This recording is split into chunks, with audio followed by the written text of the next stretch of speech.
Because being seen feels like a threat, doesn't it? Not just uncomfortable and unsafe. Your heart races when you speak, your voice shakes when you post, and you overthink every word, every outfit, every launch. I know I have been there. And because deep down, you're still waiting for the backlash, the betrayal, the moment they turn on you. This is more than fear. It's called the visibility wound. And it's why so many brilliant spiritual powerhouse women stay stuck. They are burned out, they're underpaid, and invisible. And today on the Dimple Bindra Show, we are exposing the truth behind why being visible triggers your nervous system, why the spotlight feels like danger, and how this wound is silently keeping you small, broke, and disconnected from your power. My guest today is Morgan Hamer, manifesting mentor, real estate investor, and the founder of Morgan Manifests. She helps high achieving women break through the inner blocks that sabotage their success so they can create lives and businesses that actually feel as good as they look. And after burning out in a corporate leadership role, she built her entire life through spiritual alignment, subconscious healing, and soul led strategy. Today, I'm very lucky that she's on our show. And I need to tell you that she empowers women to ditch the hustle, heal their money wounds, and attract aligned abundance with ease. She's built a 7-figure real estate portfolio, led powerful retreats, and helped hundreds of women rise from self doubt into full overflow. Welcome to the show, Morgan. Thank you. I'm excited that you're here, and I really feel a lot of women need your wisdom, especially when it comes to money. Totally. Most of us have not been born in a rich family, but some of us struggle and struggle. And I'm so glad that you're here and you have chosen this path. So I would like you to take us back to the version of you before you started Morgan Manifests, and before that ever existed. Who were you before the burnout, before the magnetic life people see today? I had very low self-esteem and low self-worth my whole life. And I was bullied a lot in high school. Like I just wanted to be anybody but me. And when I went to college, I had once again just no faith in myself, no faith in the future. And I was just checking boxes to get by. Like, okay, I'm going to get a degree and then I'm going to get a master's degree in something that will make me money and make my mama proud. And then I'll get a job. And like, all of this was just like checking boxes, doing what I thought I had to do instead of like what is true to me. And the checking boxes led me to a very lucrative career in commercial real estate, but there was a lot of it took a lot of for me to finally say enough's enough and really try to learn a different approach to success. And once I was exposed to manifesting, law of attraction, all the things like neuroscience and all the things in that realm, I was hooked. And so my career success was mirroring all of these learnings and the research that I was doing because I would like to read a book or listen to a podcast and actually apply the wisdom that I learned. So it's worth my time in the first place. Like, why read a book if you're not going to apply the tools? So I was just like collecting data, testing it out in my own life and having these beautiful like career up levels. But the one thing that I didn't know yet, I was making more money and having that success, but like it was at the expense of my well-being. The work I was doing was not aligned. The company I worked for and grew was at the expense once again of my own well-being. My boss didn't value me. He looked at like paying me as a burden, even though I was the backbone of the company and I was the reason we were able to grow from 7 agents to 30, but I didn't know any better because my low sense of self-worth, I felt like I had to overperform to be worthy of every dollar I made. I had to work hard and go to great lengths to prove myself in order to be able to get compensated more or less. And it was this weird dynamic where like my sense of unworthiness was being mirrored back by my boss, and eventually it just led to, I mean, I had a miscarriage, I had some other health problems come up. I mean, it was just like a total, I don't know, dark night of the soul kind of vibe. And I know you just asked me who I was before the burnout, but I'll just go ahead and share the rest of the story. So I was practicing what I preach in my manifesting programs regarding looking for magnetic mirrors. These are the people that we intentionally seek out who either embody the characteristics that we hope to have, like confidence or motivation or energy, whatever, and or they're the kind of people who have achieved the kind of stuff that we hope to achieve. And so I reached out to a magnetic mirror and just as a Hail Mary, like, hey, I'm really not okay at this current position, this brokerage that I'm in. I think I'm just going to go out on my own and be a freelance commercial real estate agent. Do you mind if I pick your brain and get some advice? And this meeting, the magnetic mirror said, hey, why don't we just open up a commercial real estate firm together? And Oh my God. Wow. That's awesome. total miracle, total, like, I never even imagined starting my own business. I just wanted to get the heck out of the place where I was. And because of the subconscious reprogramming work I had been doing, because I did keep that vision of like a better life, like I didn't know what the details of my career, but I did know keep a vision of what I wanted ultimately. I feel like that came through. And then my first few months of this new business, I just kept manifesting money. It was like the universe was patting me on the back for going for my dream. And then came phase two. Mhm.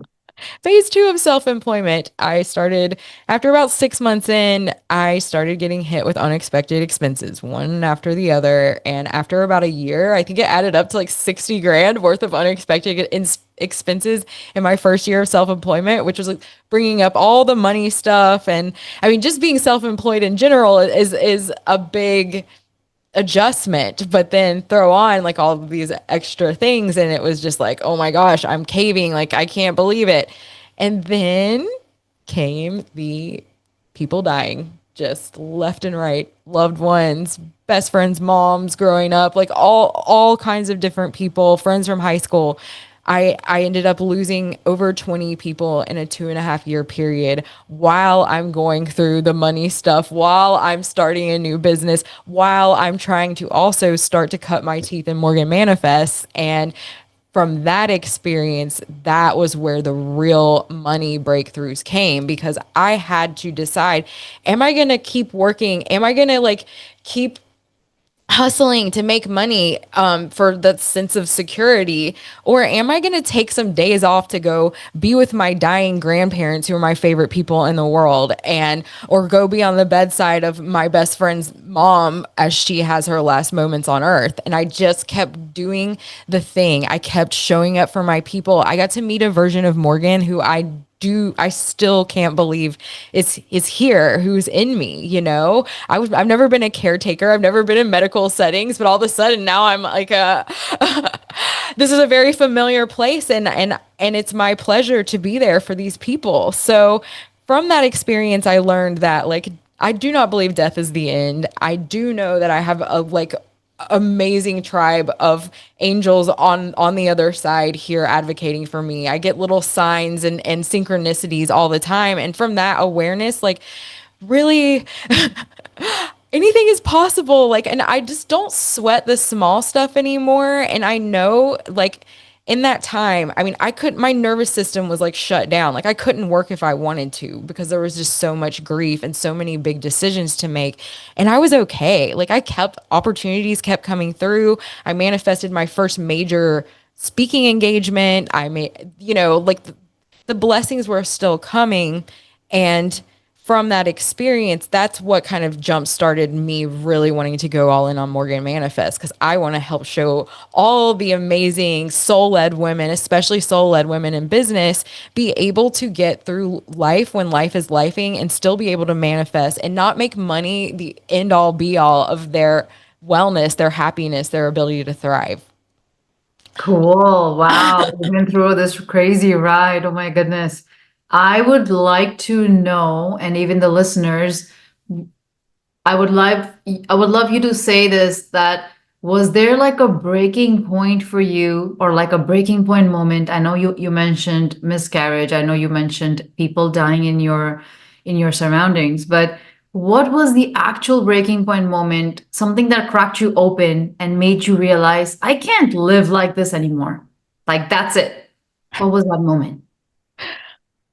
Um, well, I think in terms of like deciding to radically commit to being true to my authenticity and my heart, that came when I kept trying to make the job work before I went out on my own. And one of the things that I kept insisting upon is doing more of the marketing stuff that I enjoy. Like I wanted to start a podcast with my old boss, and he kept flaking on me. Like I did all of Oh, the things to like get it set up, and then he sent me a text saying that he lives a big life and he needs me to be flexible. And that's when I realized, yeah, he gets to live a big life at the expense of mine. And that's when I was like, okay, this is unsustainable. This is never going to work. And I was able to just start a new business from a clean slate. And I strategically partnered with other people who complement my skill set. So it's not all on me anymore, and we're creating something greater than the sum of its parts. So now, I own this business. I love it. I'm lit up by my team, but it's not my whole life, and it supports most of my livelihood.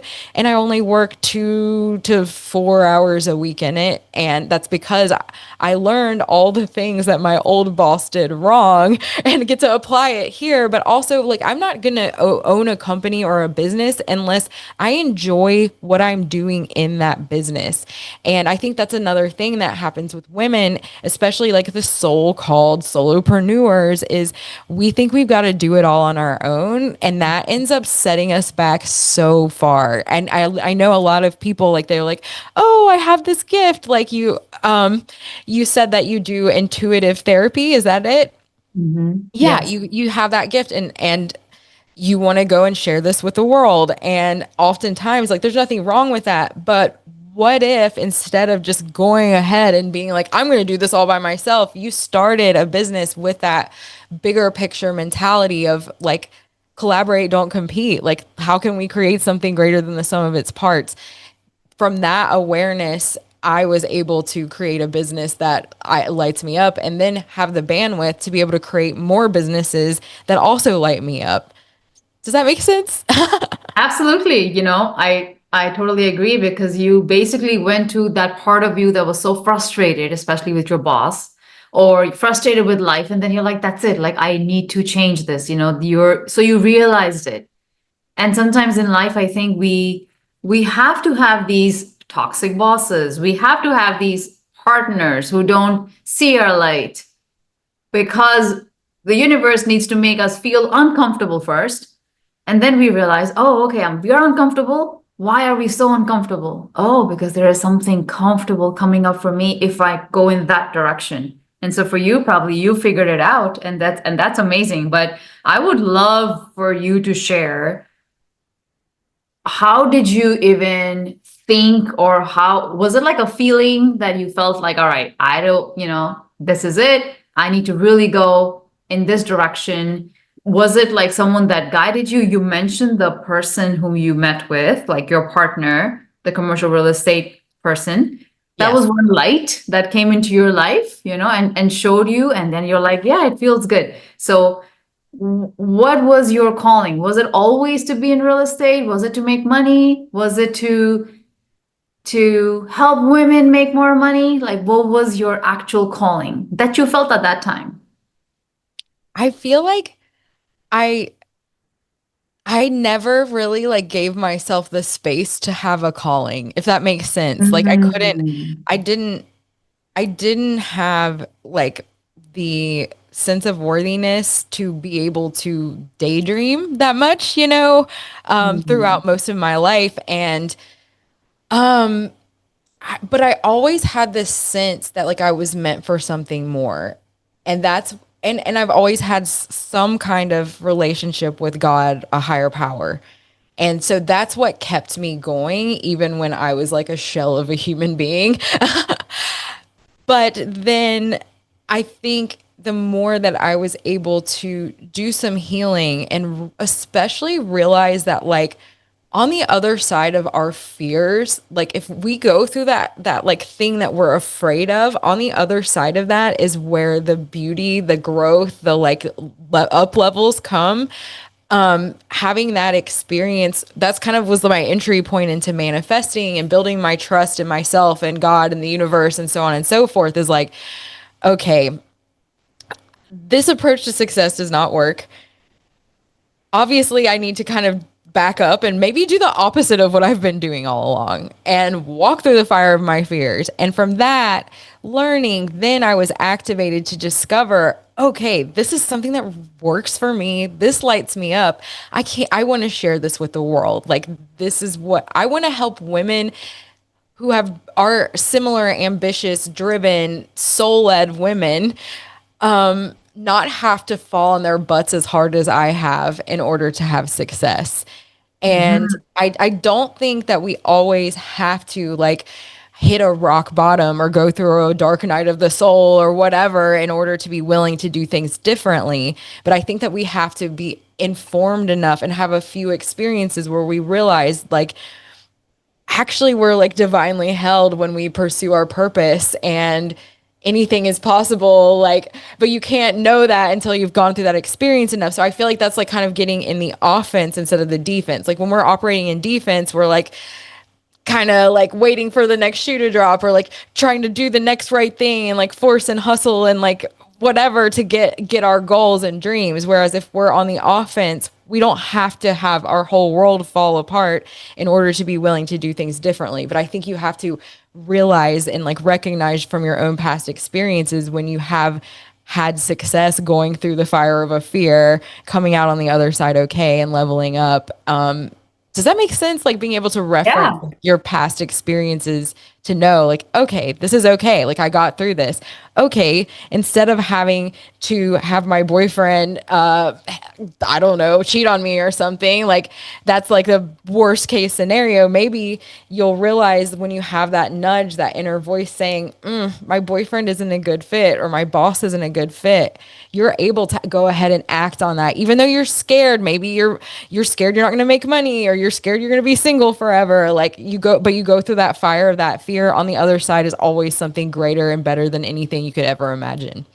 I love that because my actual question that I was going to ask you next was exactly about what did you really heal internally? And from what you're saying is what you really healed internally was walking through that fear and seeing the brighter, like the brighter side or the other side of fear. That's Exactly. amazing. Okay. Perfect. Now I think it's time for us to really drop the bomb on invisibility wounds. Can you tell our listeners a little bit about that first? And then we'll get into basically what is invisibility wound and why do you think so many brilliant women don't realize that they have them? I don't think we really realize any of the wounds that we have until we start to pay attention to patterns in our lives Mhm. and start to pay attention to the results that are coming through. And like for example, for me, I had some serious abandonment issues. I had some worthiness wounds. I was told that it is not safe to take up space and be seen. So I mean, these are some of the major things that are playing out in my life. And so the abandonment wound, for example, I know you said invisibility, but I want to show a few examples of how this plays Yes, out. So the please. abandonment stuff, like I used to go for any guy that gave me attention. I'm like, okay, I love you. We're going to get married and be together forever. Same here. It Yep. also, yeah. So you know what's up. I feel like a lot of us do know that as well. And then there's the abandonment wound played out also in me and my job. I had a codependent relationship with my last boss. Like his happiness was my happiness. I didn't know you could have codependency with a boss. Or a job, but it's out there too. And then when it comes to my worthiness wounds, I mean, nobody wakes up in the morning and is like, I don't feel worthy of success. Like they're nuanced, but you can pay attention to the patterns in your life. Okay, I keep settling for people who are not on my level. That's something mirroring back possibly a sense of worthiness. I keep signing up for working with clients that kind of suck and drain me because I don't feel deserving of these higher level people. That's a way that unworthiness plays out. Or maybe I'm not showing up as my true self because I don't feel worthy of being who I am. I've been programmed to believe that everything about me is not okay. So I'm going to pretend to be someone else. And then that plays into the invisibility. I mean, we get it honest as women in America or women in the world, honestly, because we're told that we have to be modest, we have to be subservient, we have to. It's not proper to take up space. It's not proper to have attention or spotlight or that kind of thing. And especially we're told that like I we our wins, our gains are like at the expense of someone else. So we need to always be giving and serving, or else somebody else is going to suffer. And so all of this keeps us playing super small. And oftentimes we don't even realize because it's so innately, deeply programmed in us that this is how we're supposed to be. Yeah, I mean, it's just, that one's really tricky. And once again, it comes back down to if you want to heal this and work through this stuff, you have to start to walk through the fire of your fears. And if your fear is being visible, being seen, there are so many little tiny baby steps that you can take, a micro baby step on a daily basis to start to reprogram your nervous system and your subconscious to believe that it's okay being seen.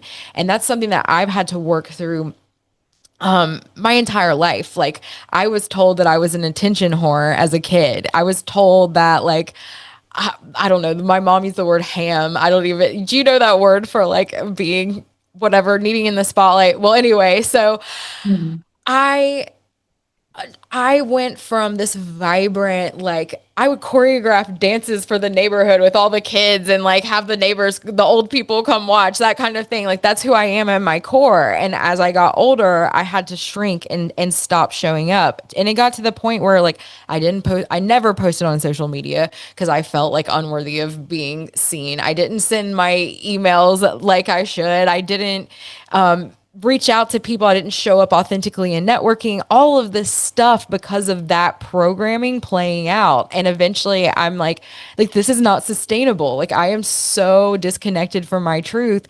I'm going to have to start to walk through the fire of the fear of being seen so that I can be true to myself. And on the other side of that is you complimented my energy earlier. Like this did Yes. not come through even maybe a year ago. Like I am always peeling back these layers and I'm getting to meet a version of me that never got to know before because I mean, she's always been there. I guess I saw her as a kid a little bit, but even then I was being told like I'm too much or, that kind of thing. So it's really been rewarding to get to meet the true me and also see how empowering it is for other women to see someone like me so energetic and lit up and high vibe. And I mean, to be able to also attract other women because this is who I am, this is who I'm showing up as now.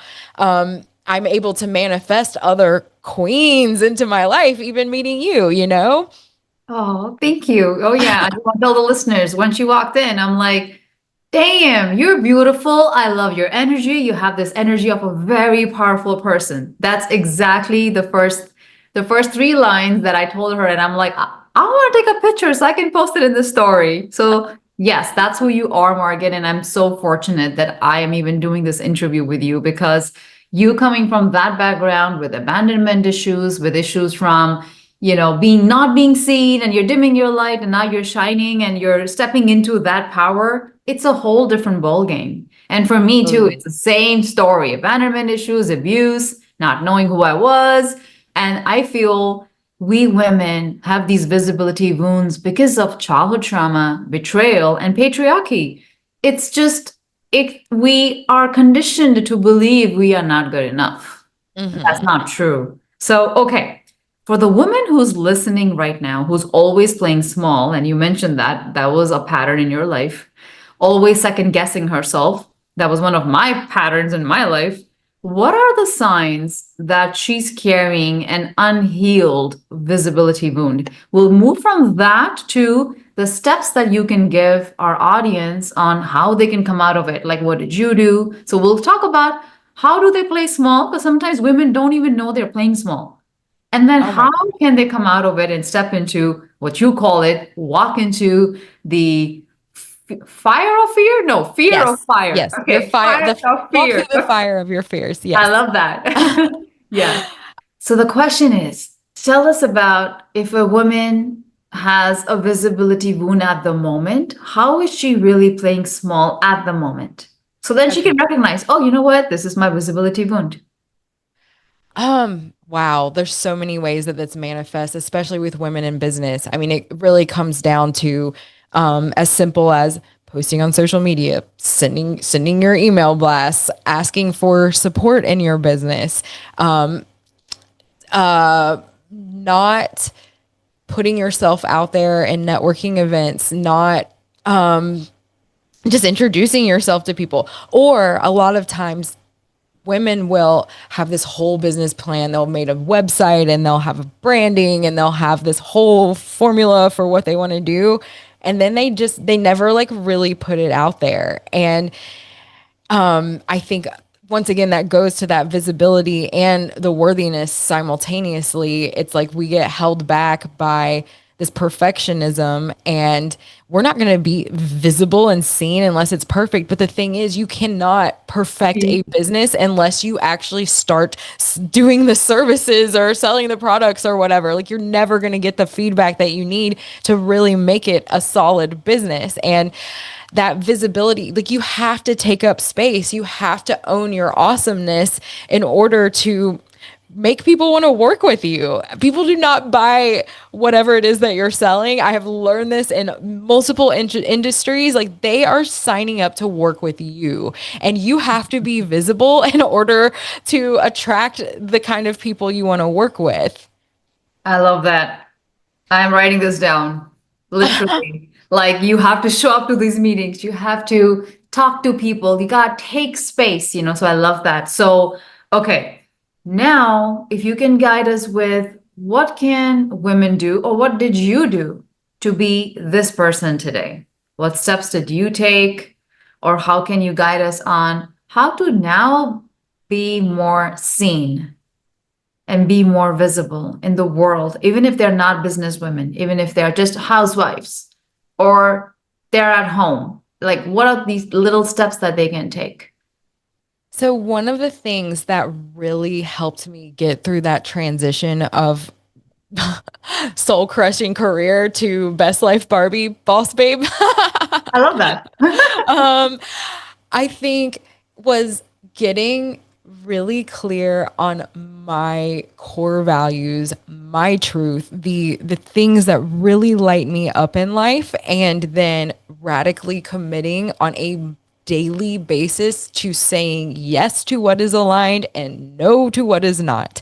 And what happens when you do that is, maybe you need to take baby steps. You're not just going to throw yourself out there in any situation. Like, you have to start to take a commitment and a baby step. And I advocate for like a small daily step towards walking through the fire of your fears. And in terms of where this plays out, because it's part honoring your truth, your light, your values, and it's also part walking through the fire of your fears. For me, what that looked like is I got clear on my core values: time, money, freedom, spirituality and personal development, design and creativity, and then radiance. And so, how can I be true to these things? Well, on a daily basis, I put my makeup on at the very least, and that checks the box of the creativity and design and the radiance factor. And then when it comes to time, money, freedom, I am always at least giving myself some time on a daily basis, even if it's like 3 minutes, to really tap into that like receiving mode where I am surrendering, I am releasing, I am trusting divine guidance. I am not in the driver's seat and I'm just in my body in the moment, at least for a few minutes a day, at the very least. And that honors the spirituality and personal development. And it helps me to, once again, for that time, money, freedom. Like that is time, money, freedom. When you're able to give yourself space to just be, like that is freedom, you know? Correct. So that all of those things, by honoring my truth on a daily basis on a micro scale, then it starts to compound, and then I can start to make bigger decisions through the filter of my values and my truth and my authenticity and what lights me up. So then when it comes to that visibility stuff, it's not so scary because I am starting to nurture myself by like filling my cup with what is true to me. And I just naturally, it just kind of, it becomes effortless. But like one of my biggest limitations was like, I was told that you can't be sexy, you can't have tattoos, you can't look like this or carry on like I do and have success professionally. But my truth is this, like, this is who I am. So I had to do a lot of work and baby steps to slowly but surely demonstrate to my subconscious that it is safe to be me. Mhm. And I mean, I know I had like a nervous breakdown a few years ago because I'm like, why am I called to spirituality? Why am I called to looking like a Barbie? And why am I in freaking commercial real estate? Like none of these things add up. And then I realized like with time and integration, all of these things totally make sense. That's who I am, you know? But it takes some time and some practice to teach yourself that it is okay to be you. And then taking up space isn't scary because you're so lit up, you don't even care anymore.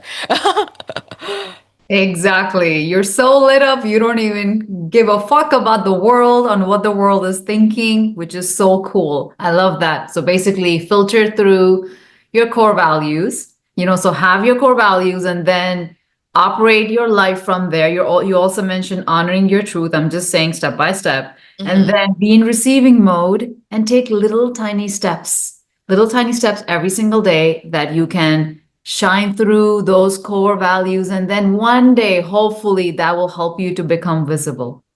Yes. And also saying Mm-hmm. no to things that are not aligned. You Oh, have to yeah. also commit to that as well. Yep. And That's huge. Boundaries. Absolutely. yes.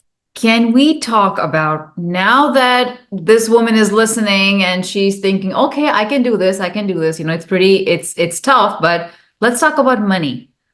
If this woman does all these steps, and how does this show up with money? Why do so many women with massive potential still, and you talked about this already earlier, they undercharge, they overgive, they stay broke? I Because think obviously they have visibility wounds. We know that. yes. Hmm. Yes.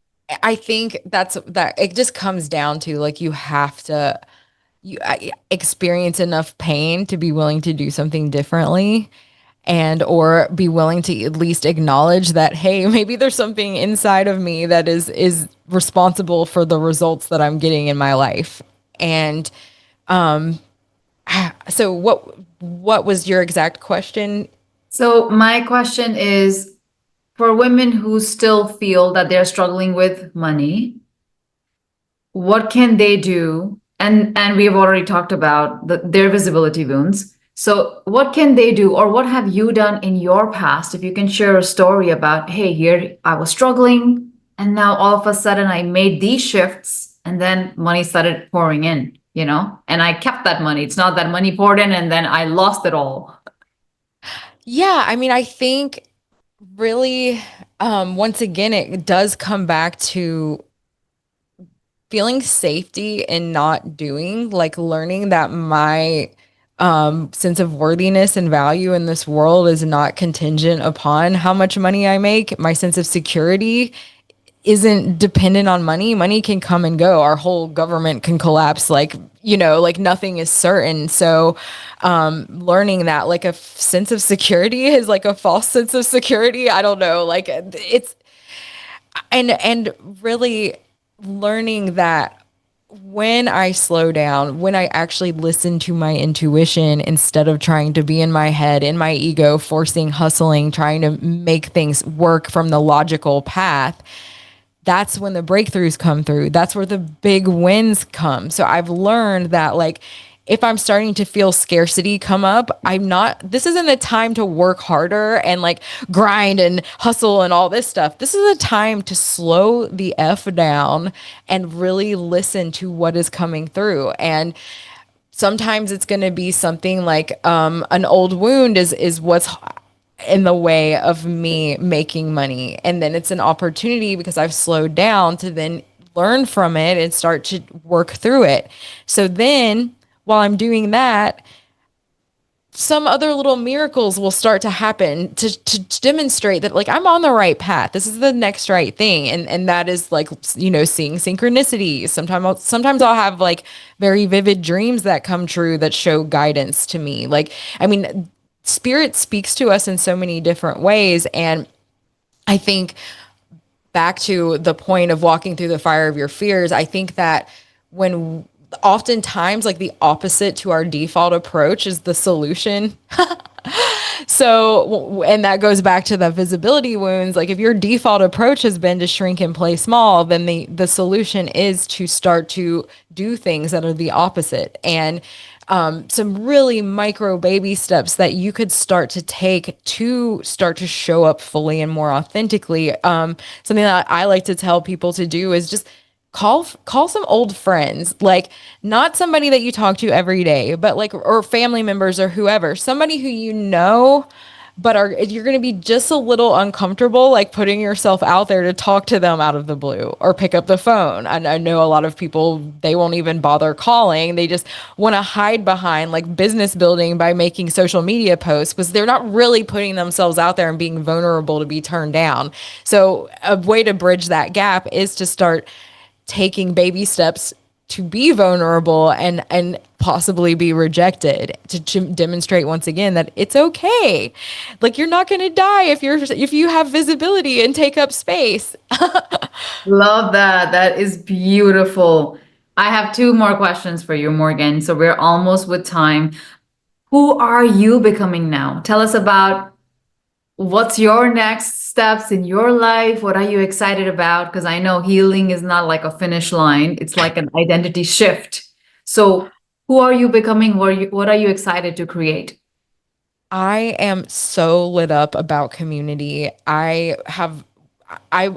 realized, like I said earlier, about creating a real estate firm where it's greater than the sum of its parts. I am partnered with a really good a good leader, a good like cheerleader kind of vibe. I've got a good manager, a people person on the team. I've got a tech person, and so like having that awareness of how lit up it is for me to partner with awesome people, to share the wealth, share the excitement, all of that. Like I had this light bulb moment very recently where I'm like, I am not meant to be a siloed solopreneur. Like what lights me up is bringing women together to learn and grow and be vulnerable and create safe relationships so that we can really level up and create things that are once again greater than the sum of their parts. So I am in the process of launching a community. It's called the Soul Called Collective. We have a Facebook group. You're welcome to join it,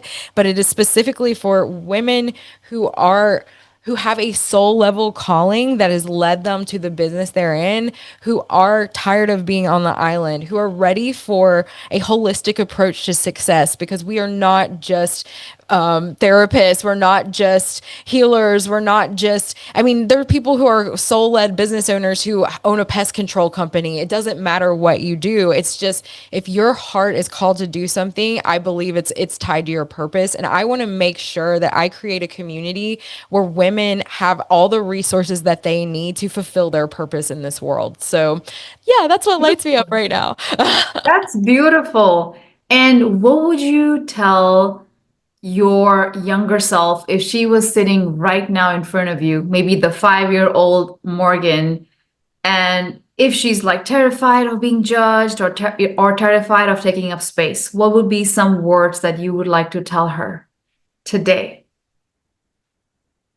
I would tell her that you are so beautiful and so talented and so creative that the world needs everything that you have to bring. And even though it might be scary right now because that doesn't align with what you've been taught, like you've got this, queen. Like, you are here for a reason, and I am here now as an adult to protect you and keep you safe so you can shine that authentic beautiful light that you were born to put out there. Oh, that was so sweet. That's amazing, Morgan. Where can our listeners find you? And I'm definitely going to add your information on the show notes. Awesome. So my website, morganmanifest.com. You can find my social links. You can also access some freebies that I have. I offer a alignment assessment or an alignment audit for free, where you can go through and hone in on how aligned with my life, with my daydream, with my business am I really. This gives you a quantifiable number so that then you can start to take measures to start to make that number increase and your level of alignment and attraction be able to continue to rise. And if you just go to morganmanifest.com/free, you can access that as well. Cool. I'm definitely going to add that piece of resource as well on our show notes. Thank you so much, Morgan, for being on our show. I really appreciate you coming out here and teaching us about you, money, and manifestation. Thank you.